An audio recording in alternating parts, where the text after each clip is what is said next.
Swayam Prabha. Digital India. Educated India.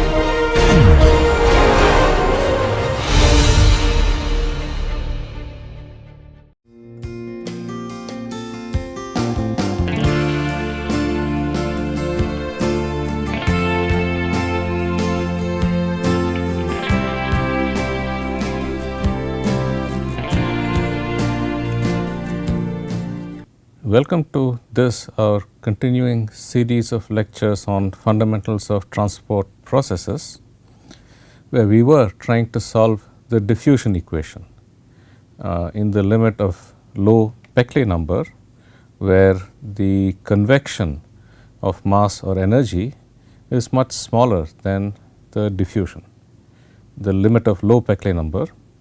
In that case, the conservation equations, provided the thermal conductivity or mass diffusivity are constants, the conservation equations all reduce to the Laplacian of the temperature field or the concentration field is equal to 0 in a domain where there are no sources or sinks. And we were looking at ways to solve these problems. In all of these cases, the solution is by separation of variables. You have to identify homogeneous directions in the problem. In the homogeneous directions, you have a natural basis set of functions in which any function can be expressed as. In this Cartesian coordinate system, for example, that set of basis functions was the sine functions for 0 temperature boundary conditions at the boundaries. If you had 0 flux, it would have been cos functions, because the cos of x, for example, has 0 slope at x is equal to 0 and x is equal to L. After expanding these, we used orthogonality relations to determine the coefficients in the inhomogeneous direction and thereby completed the solution. This procedure is exactly the same regardless of whether you are using it for a transient problem or for a steady state problem in multiple dimensions. We had also solved the problem in a spherical coordinate system. If you recall, we had derived the expression for del square in a spherical coordinate system, and on that basis we had used it in order to find out the solutions for the temperature field for a sphere in a linear temperature gradient far from the surface of the sphere. If you have an inclusion of a different thermal conductivity within a material and the temperature gradient is constant far from the sphere, what is the distortion of the temperature field close to the sphere due to the presence of this material of a different thermal conductivity? That is a problem that we had solved in the previous lecture in order to find out what is the effective thermal conductivity of a sphere. In that case, the equation reduced to the axisymmetric equation del square T equals 0, and we had solved that in order to find out what is the effective thermal conductivity of the sphere. We had managed to get an expression in the dilute limit where the temperature disturbance due to one sphere does not affect the temperature field around another sphere. So, the particles are sufficiently spaced such that the temperature disturbance around one sphere does not affect the temperature field around another sphere. In the last lecture, I had derived or rather I had just shown you how to derive the separation of variables in a spherical coordinate system consisting of the r, theta and phi coordinates. This was the expression that we had got in the end. A n times r power plus n plus b n by r power n plus 1 into y n m of theta and phi, where y and m are the spherical harmonics, which basically consist of a Legendre polynomial in the theta direction and cos and sine functions in the phi direction. I showed you that for n is equal to 0, the solution corresponds to a sphere in a temperature field which is generating some particular heat per unit time. This was the solution for n is equal to 0, heat conduction from a heated sphere. N is equal to 1 the same solution that we got for the sphere in a linear temperature gradient. Okay. So, in this lecture I will try to give you some physical understanding of what these functions mean. You can see that for n is equal to 0, you have a constant term plus a term that decays as 1 over r. Okay. For n is equal to 1, there is one term that increases proportional to r, another term that decreases proportional to 1 over r square. Similarly, for n is equal to 2 and so on. Okay. For n is equal to 0, okay, this coefficient m, okay, is just equal to 0. So, there is just 1. For n is equal to 1, m is minus 1, 0 and plus 1. There are 3 solutions. For n is equal to 2, m can have values from minus 2, minus 1, 0, plus 1 and plus 2. There are 5 solutions. What do these solutions physically mean? I will try to give you some understanding of what is the physical meaning of these solutions. But first, we will look at the solution of the diffusion equation in another way, okay, and that is to consider the temperature field due to a point particle. Okay. If you recall, we had solved this temperature field around a spherical particle.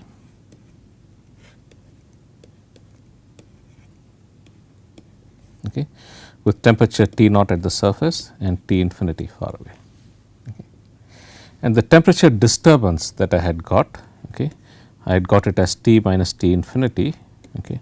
The disturbance to the temperature field due to this presence of this surface with temperature T naught, okay, was equal to T naught minus T infinity times R by R, okay, where R was capital R was the radius of the sphere.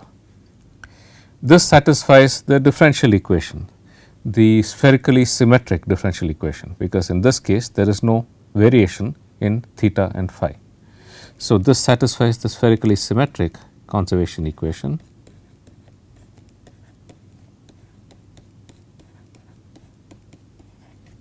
Okay.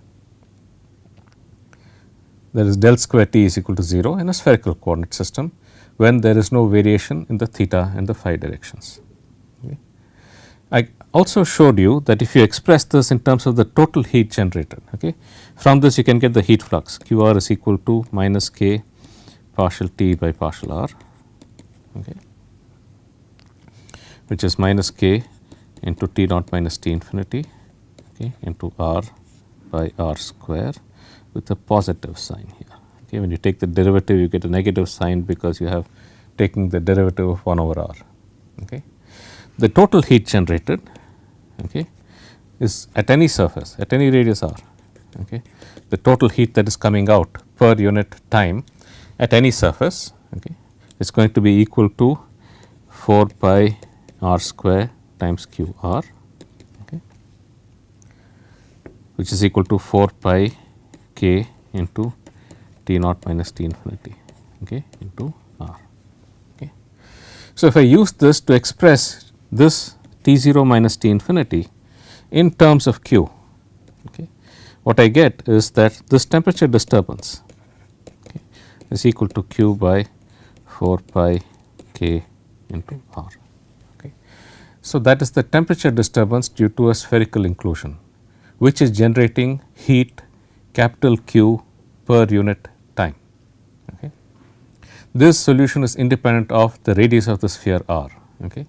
Therefore, it should be valid even when the radius of the sphere goes to 0. Okay. When you have a point which is generating heat of 0 radius, the radius goes to 0, but the amount of heat being generated per unit time is still Q. Okay. So, you are taking the limit where the radius goes to 0. As the radius goes to 0, if the total amount of heat being generated is still Q, that means that the flux goes to infinity. Okay. So, it is in that limit that this is a solution. Now, this solution can also be considered as a solution of the inhomogeneous equation in which you have a point source as the delta function. Okay. I will just show you briefly how that can be formulated. First of all, if we have sources and sinks, the equation becomes K del square T, okay, plus the source, okay, is equal to 0. Okay. So, that is the equation when there is a source of heat. Okay. Alternatively, since grad q, I am sorry, k grad T is the heat flux. Okay. You know that q, the heat flux, is equal to minus k times grad T. Okay. This comes out of Fourier's law of conduction. Okay. The Fourier's law for heat conduction. The heat flux is equal to minus k times the gradient of the temperature. So, I can also write this equation as 0 is equal to minus the divergence of q plus the source. Okay, so, I have just rewritten the heat conduction equation. Now, if I were to assume that this source is equal to q times delta of x vector, okay. This delta function we have seen before. Okay. In one dimension,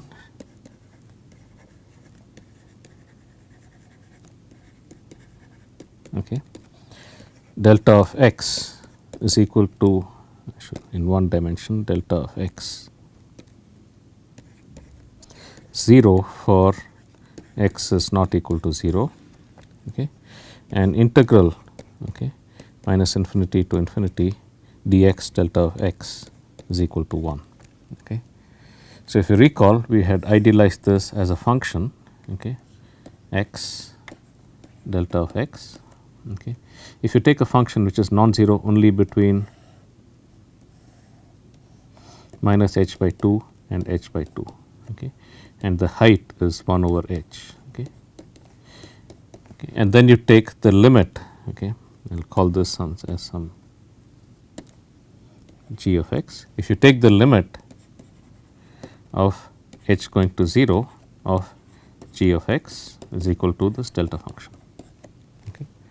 And since you have this integral condition, this delta function has dimensions of 1 over length. Okay. We have seen this delta function in one dimension before. Okay.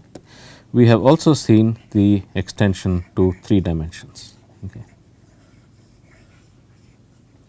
If you have a 3-dimensional space,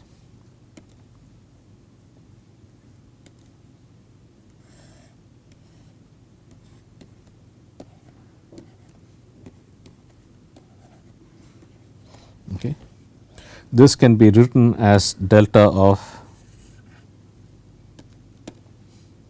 x, y, z is equal to 0 for, okay, x not equal to 0, okay, or, okay, y not equal to 0,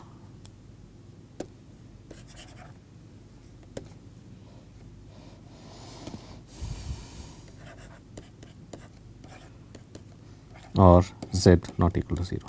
Okay. So, it is non-zero only when all 3 x, y and z are all 0. Okay. It is non-zero only when all 3 x, y and z are all 0. Okay. And the equivalent of this normalization condition is that integral minus infinity to infinity dy delta of x, y, z is equal to 1. Okay. So, it is non-zero only when x, y and z are 0 and its integral is equal to 1. Okay. So, as I told you, it's you can take this as a limit of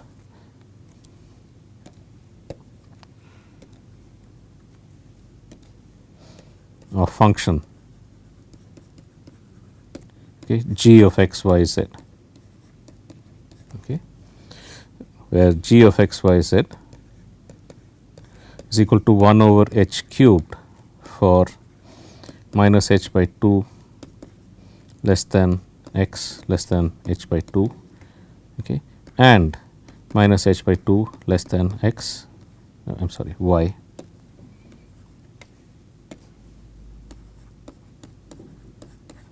and minus h by 2 less than or equal to z less than or equal to h by 2. Okay. So, only in a cube of side h at the origin, okay, this is non-zero and this has a value of 1 over h cubed over there, okay, in such a way that you can see this integral will be equal to 1. So, that is the idealization of the delta function in 3 dimensions. Okay. And rather than writing it as delta of x, y and z, I would much rather just write it as delta of x vector, okay, where x vector is the vector location, okay, x e x plus y e y plus z e z. Okay. So, if we have the heat conduction equation, okay, 0 is equal to minus del dot q, okay, plus q delta of x. Okay.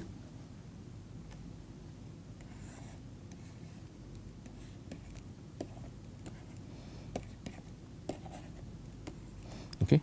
So, this is non-zero only within this infinitesimal volume at the origin. Okay.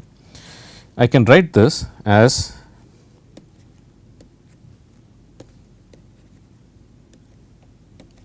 the divergence of q is equal to q times delta of x. Okay. And if I take the integral of this over any volume, okay, if I take the integral of this, the left side and the right side over any volume, okay, that volume may include the origin, it may not include the origin. Okay. If I take this over any volume, you know that integral over the volume of del dot q, okay, is equal to q integral over the volume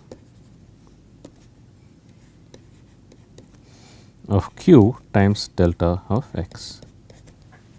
Okay.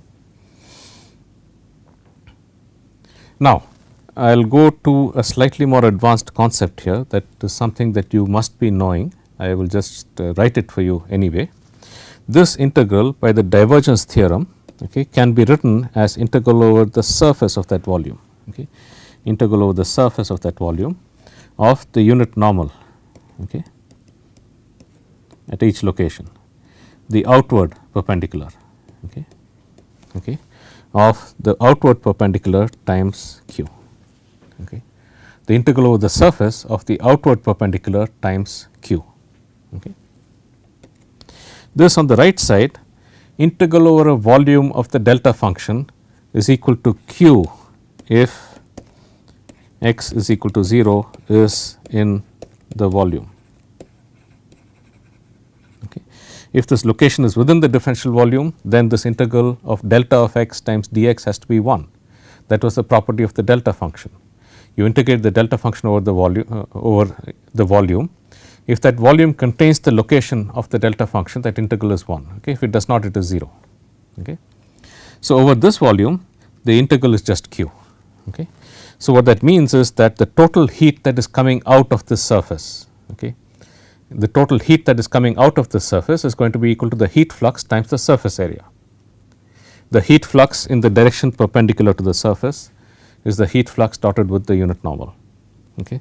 So, the total heat coming out of the surface is just equal to q, and that is what precisely we started off with. We said that the total heat that is generated within this volume per unit time is equal to q, and that has to be the total heat flux that is coming out of the surface. Okay. So, therefore, what I have just shown you is that the solution of this equation, okay, written in terms of the flux this way.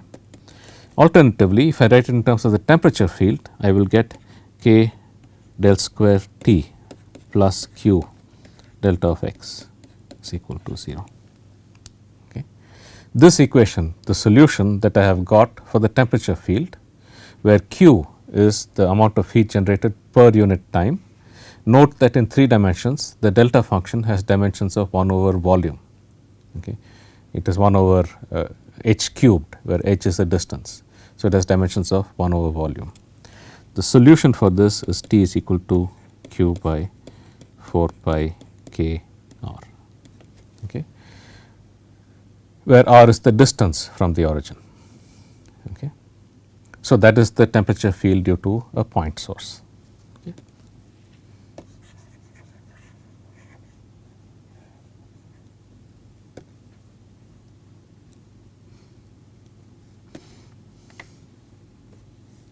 Now, how can we use this? Okay. So, this solution, okay, was the temperature field due to a point source at the origin. Okay. It is called the Green's function solution, but I will just look at it as the solution due to a point source. Okay. If the source were located at some other location x s, where x s is the vector to the source point, okay, x s is the vector. Okay. If the source were located at this location x s and I wanted to know what is the temperature at some other location x, okay, that temperature depends only upon this distance. Okay. The distance r is the distance from the source point to the observation point. Okay. So, therefore, the temperature depends only upon this distance. Okay. So, for this problem, okay, where you have a source at some location x s, okay, k del square t, okay, plus q delta of x minus x s is equal to 0. Okay. Delta of x minus x s means that this delta function is non-zero only at the location x is equal to x s, that is the location of the source. It is 0 everywhere else, and the integral of this is equal to 1. Okay. So, this is the heat conduction equation if the source were located at the location x s rather than at the location the origin, okay, x is equal to 0. So, if I were to take the source point at the location x s rather than location 0, then this would be the heat conduction equation. And for that, the temperature field is going to be exactly the same that I have derived here, except that r is now the distance between the source point and the observation point. Okay. In the previous case, the source point was at the origin. So, the r was just the distance from the origin. In this case, the source point is not at the origin, it is at some other location x s. Therefore, the temperature solution, okay, is going to be of the form T is equal to q by 4 pi k into the distance x minus x s. Okay, so, that is going to be the temperature field. If I had two sources, okay, if I had two sources in this problem, okay, if I had two sources in this problem, okay,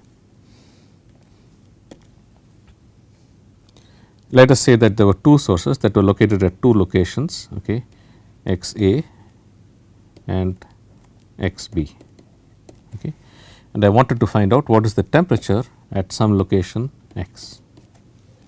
Okay. Then I have to solve the problem, okay, k del square t plus q a delta of x minus x a. Okay. Let us say that the heat coming out of this was q a, the heat coming out of this was q b, okay, plus q b delta of x minus x b is equal to 0. That is the problem that I would have to solve, okay, in order to find out the temperature field at some location x, some observation point x due to these two sources of heat. Now, how do I solve that? Okay. I could write this as the sum of two problems. One is due to the source at the location x a, the other is due to the source at the location x b. Okay. So, the first problem I will solve is k del square T a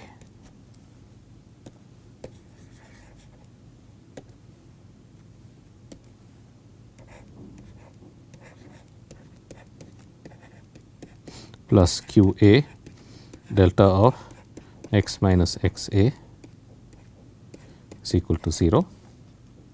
The second, that is with only one source present at the location A. The other is to solve k del square T b plus q b delta of x minus x b.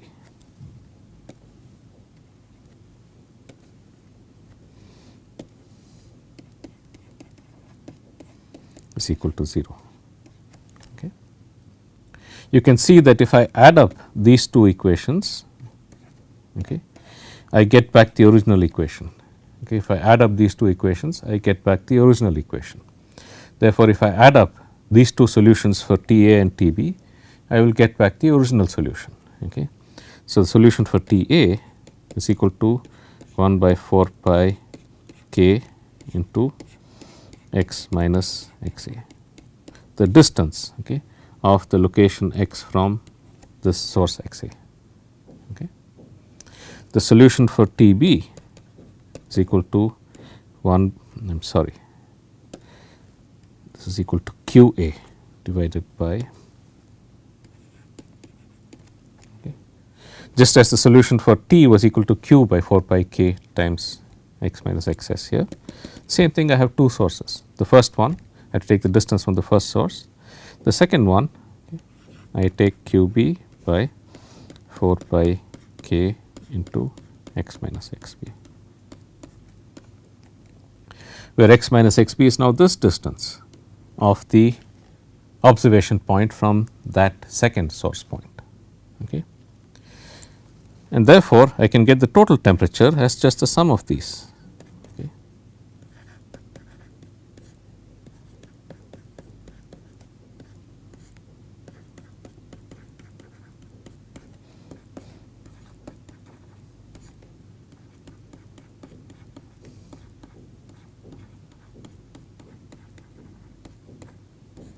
Okay. And I can do the same regardless of how many source points I have, okay, independent of the number of source points that exist. I can get the temperature as the observation point just by adding up all of those source points. Okay. So it sort of seems too good to be true that you can just do it this way. It turns out you can, but you can do it only if the source is in the form of a delta function. Okay. You can do it only if the source is in the form of a delta function. It is not applicable generally for any source, okay, and the reason for that is as follows. Okay.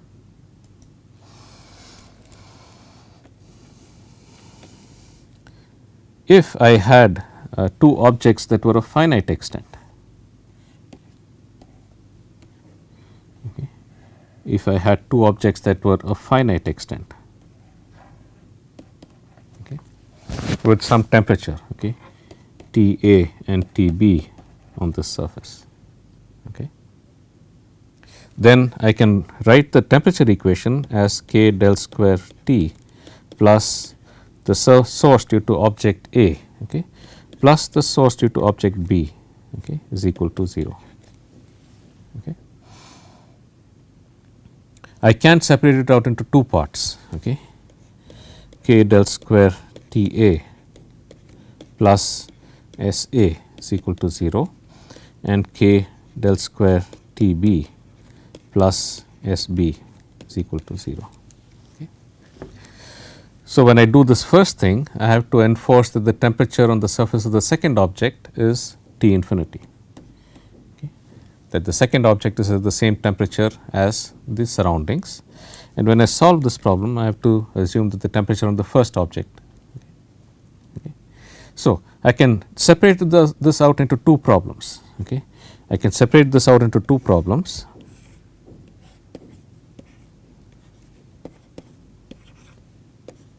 Okay. One is where I have object A with temperature T a and object B, okay, with temperature T infinity, okay, plus the second one, okay. Okay. So, the second object, the net flux coming out of the second object has to be equal to 0. Okay. The net source coming out of the second object has to be equal to 0 when I do this decomposition. Okay.